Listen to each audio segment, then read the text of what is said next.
Warning. All images appearing in this video are used under the doctrine of fair use for artistic, educational, and documentary purposes. Possession, use, and distribution of cannabis or cannabis-based products is illegal under federal law, regardless of any state law or other circumstance that may legalize or decriminalize such activity. Cannabis is a controlled substance with habit-forming effects. No advice we give is intended to provide any guidance or assistance in violating federal law, nor should be intended to treat, diagnose, or cure any illness.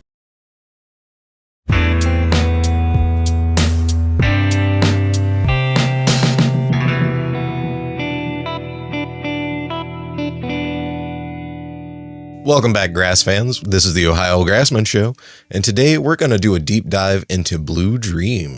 There was a lot of controversy around who even made Blue Dream. There are about 4 origins that everyone genuinely swears is the original one. The clone-only cross between DJ Short's Blueberry F5 and Santa Cruz Haze that no one knows who actually created. The Blue Dream by Mystic Seeds that is also crossed with DJ Short's Blueberry and Santa Cruz Haze. The Blue Dream DJ Short himself created that's crossed with Silver Haze and Blueberry F4. And finally, Blue Dream by Humboldt Seed Organization who crosses Blueberry and Super Silver Haze, which is perfect for cultivating indoors and may be closely related to what you see in stores today. We might not know who actually originated Blue Dream, but we do know it's a fantastic strain that has held up to the test of time and became one of Leafy's most looked up strain. It's definitely delicious, that's what I can say. Absolutely.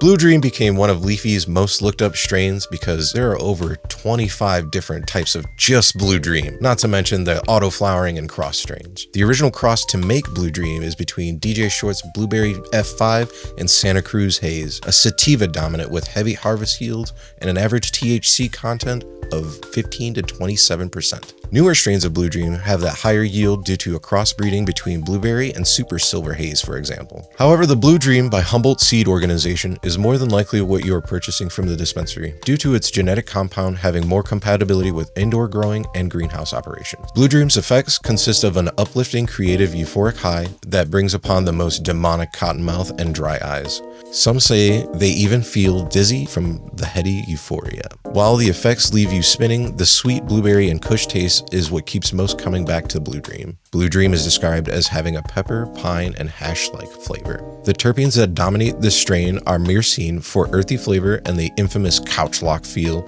and body relaxation, pinene for anti-inflammatory and bronchodilator properties along with focus and alertness, and caryophyllene for that pepper-like flavor with calming and pain-relieving effects. Blue Dream is described as the perfect balance between a fully blown, heady sativa and a gentle caress of a relaxing indica. The effects are cultivated to bring out mood enhancement along with mental clarity without that heavy sedation. You know, that really makes sense. Is between what both of you said, that really adds up that there's like a lot of different Blue Dreams that were kind of all closely related, but everybody kind of worked their own slightly different methodologies. Because, you know, I always told people, it's actually one of the ones I always refer to is like, you know, I've gotten Blue Dream that made me go woo and Blue Dream that made me go huh, and despite all the other variances, that really shows why like they're so varied sometimes. Diverse in their profiles. Exactly. I think that the two things that Blue Dream consistently has is that blueberry flavor and that hazy flavor. Mm-hmm. Headiness and the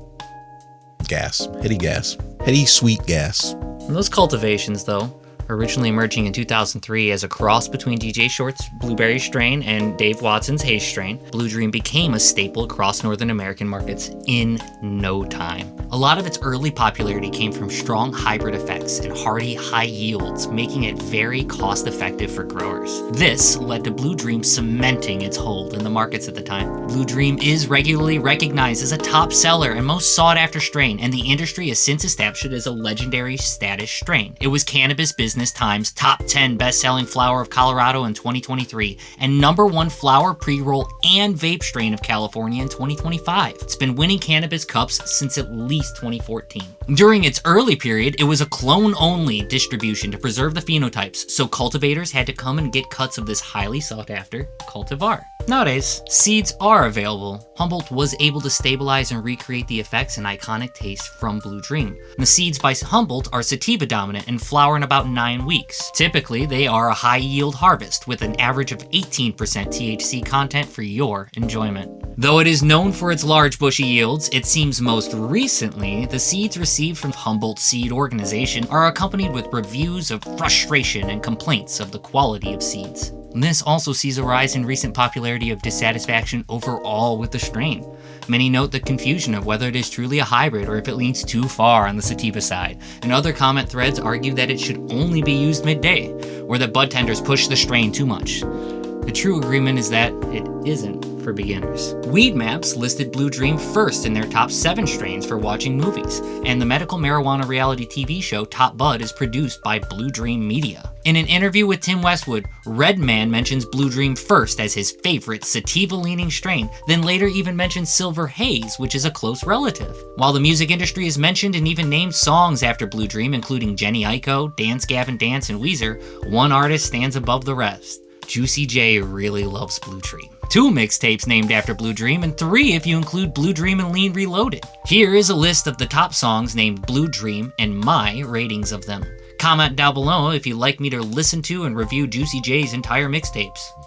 Yeah, for sure. I'd want to see that for sure. Yeah. Those are some good songs too, yeah. There's a lot of good music. I think my favorite one was Jenny Aiko's.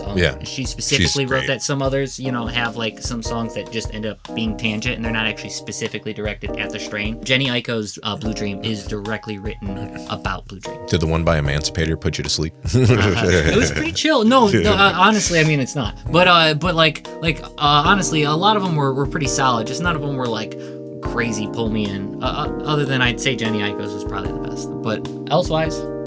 That wraps up our sesh for today. Check us out next Friday at 4:20 p.m. so you can see us review Common Citizen's Blue Clouds, which is a Blue Dream strain. We want to thank all of you guys for kicking back with us for this entire episode. And if you like what we're doing, please check out our socials. You can find our episodes on YouTube and Spotify, and on our Twitter and Instagram, you can even find photographs of everything we review, as well as keep up to date with our show and the cannabis community. If you really like what we're doing, you can become a patron and gain access to bonus and uncensored content for just $4.20. See you next sesh. We love you. Warning. All images appearing in this video are used under the doctrine of fair use for artistic, educational, and documentary purposes. Possession, use, and distribution of cannabis or cannabis-based products is illegal under federal law, regardless of any state law or other circumstance that may legalize or decriminalize such activity. Cannabis is a controlled substance with habit-forming effects. No advice we give is intended to provide any guidance or assistance in violating federal law, nor should be intended to treat, diagnose, or cure any illness.